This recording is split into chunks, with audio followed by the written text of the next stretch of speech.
I'm Katie Uhlmann reporting for Katie Chats at the Female Eye Film Festival in downtown Toronto.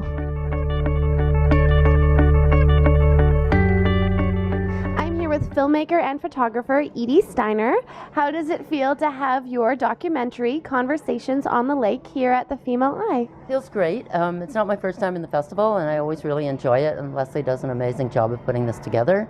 And to also include photography as part of the Female Eye, the cinematic vision, is great.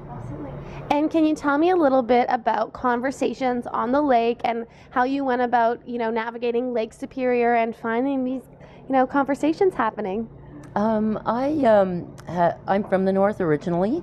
I grew up there, and I've done a lot of projects around Northern Ontario because it is kind of a homeland to me. I love the landscape. I love returning to it. And part of this was actually for my PhD dissertation, the research, investigating current environmental, social, different ecological themes around the lake, issues that are affecting people who live there and work there. So the film is about a 44-minute documentary, and it interviews people from a number of First Nations up there, a number of small towns, former resource-based communities that are trying to figure out what to do next.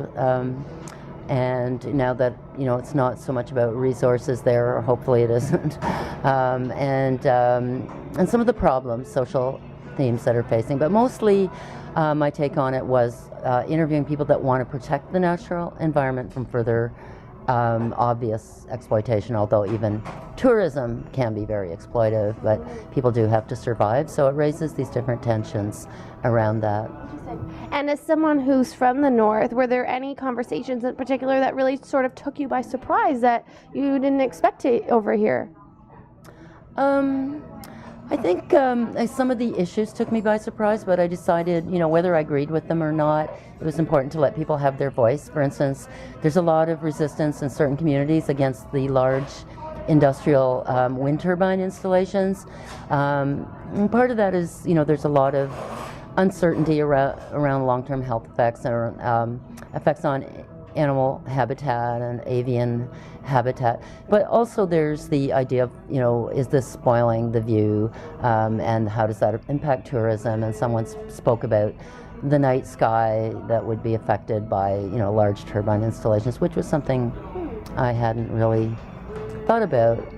And also the thing that really surprised me was how intensely the idea of burying nuclear waste in Northern Ontario has resurfaced. It was an issue that was very active in the 70s and 80s, kind of went away.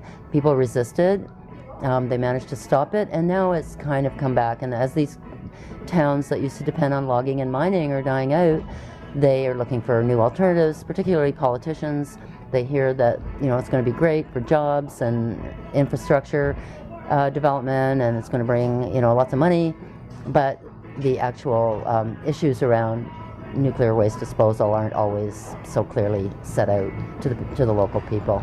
And where's the best place for us to find out more information on you and your work online? I have a website, ediesteiner.com.